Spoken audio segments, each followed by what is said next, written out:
nama saya Emilia Sari, mahasiswi Universitas Mercu Buana.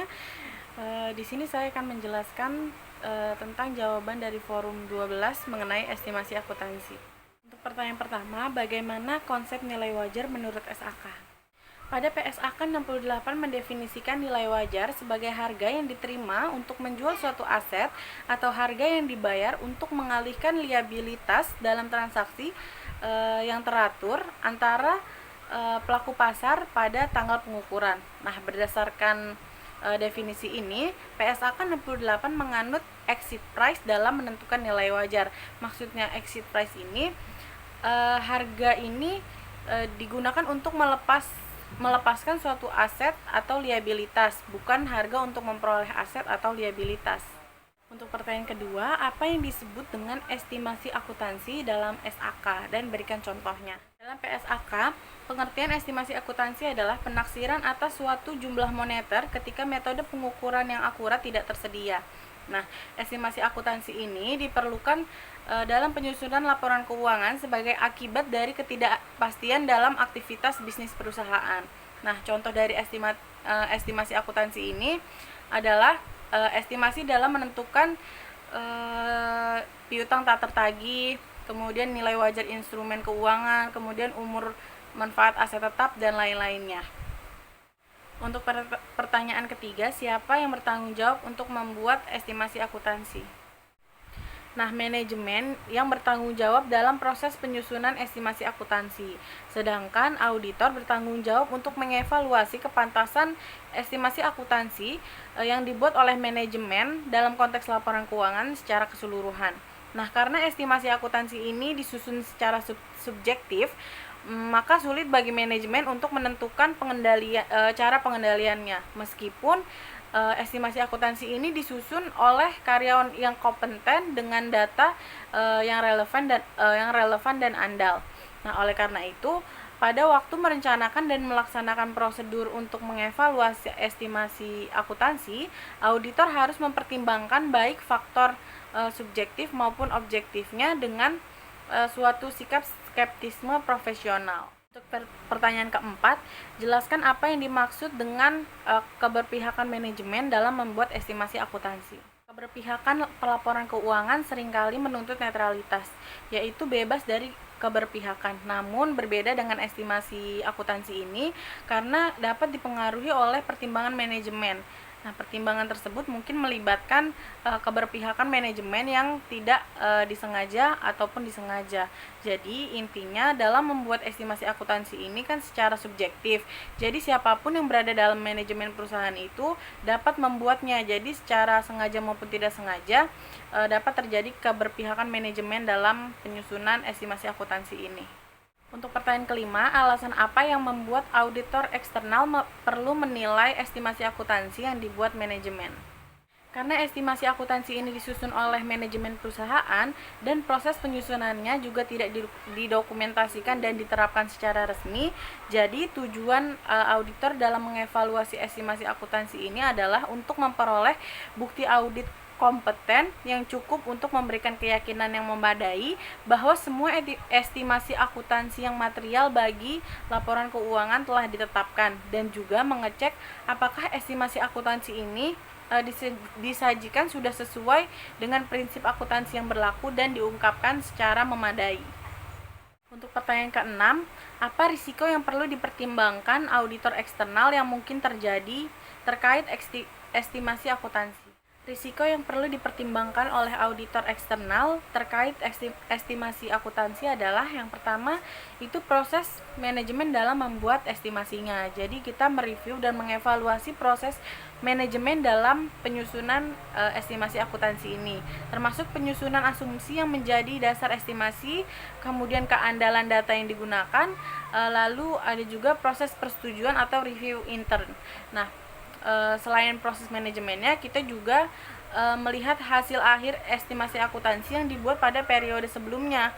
Nah, jadi kita mereview estimasi akuntansi yang dibuat pada periode lalu, kemudian memahami alasan mengenai selisih antara estimasi tahun lalu dengan realisasinya. Untuk pertanyaan ketujuh, akun apa saja yang perlu diaudit terkait estimasi pada kasus yang saya ambil, yaitu PT Agis Tbk. Nah, pada perusahaan yang saya gunakan yaitu PT Agis Tbk, akun yang perlu diaudit atau diuji terkait estimasi akuntansinya yaitu piutang tidak tertagih dan umur manfaat aset tetapnya. Untuk pertanyaan nomor 8, asersi apa saja yang akan saya uji terkait estimasi akuntansi pada perusahaan PT Agis ini. Nah, pengujian asersi yang akan saya lakukan terkait estimasi akuntansi yaitu valuation and allocation.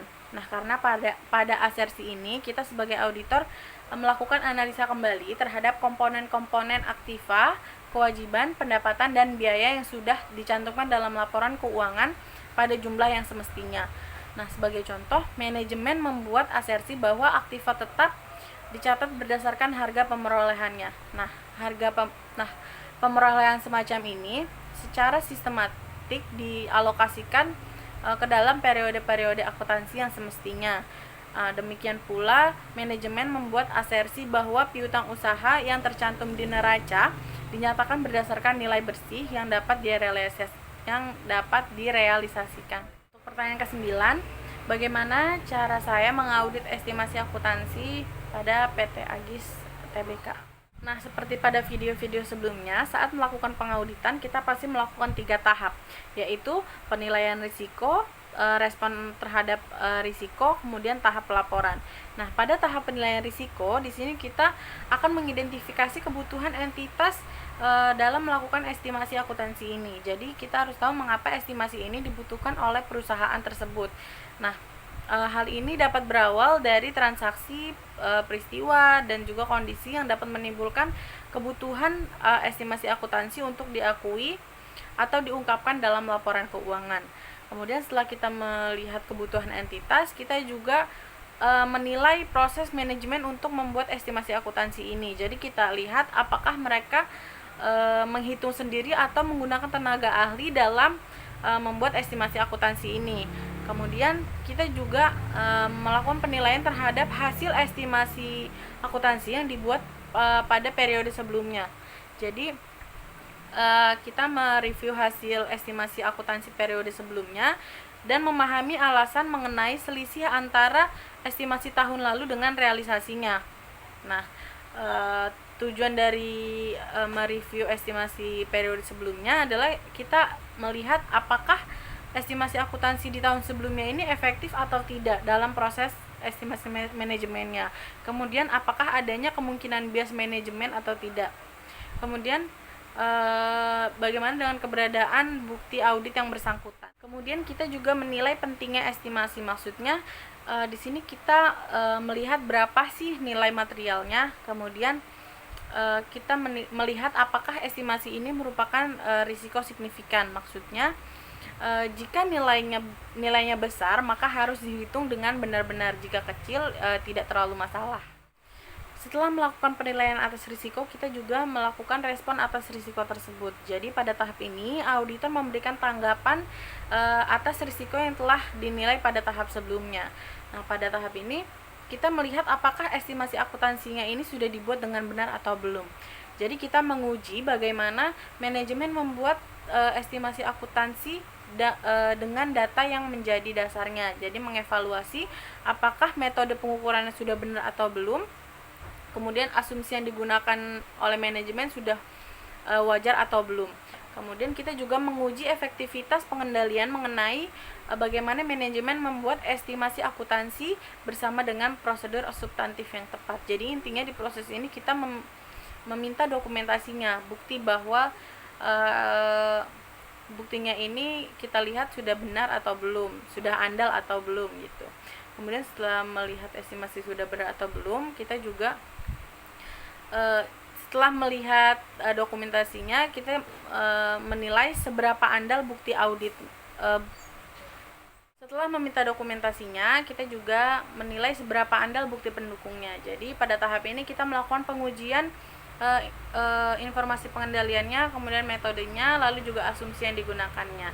Nah, kemudian kita juga melihat kemungkinan bias manajemennya. Jadi maksudnya karena di sini sifatnya subjektif, jadi siapapun dapat membuat asumsi, hanya saja apakah asumsinya ini wajar atau tidak.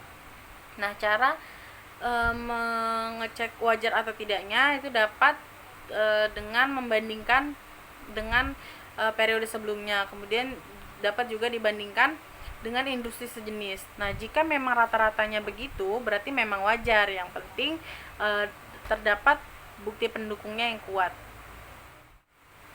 Nah, setelah melakukan penilaian risiko dan respon terhadap risiko, kita juga melakukan tahap pelaporan. Nah, pada tahap pelaporan ini kita juga mengevaluasi terlebih dahulu terkait bukti audit yang kita peroleh sudah cukup dan tepat atau belum.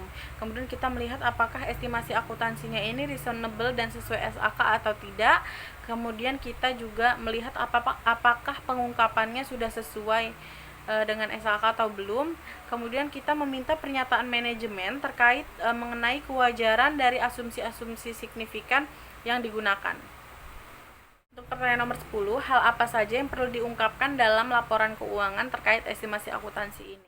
Yang perlu diungkapkan dalam laporan keuangan terkait estimasi akuntansi ini adalah yang pertama, apakah sudah sesuai dengan persyaratan dalam pelaporan keuangan yang berlaku. Kemudian juga apakah ketidakpastian estimasi diungkapkan dengan cukup atau belum. Jika ketidakpastian estimasi ini berisiko signifikan.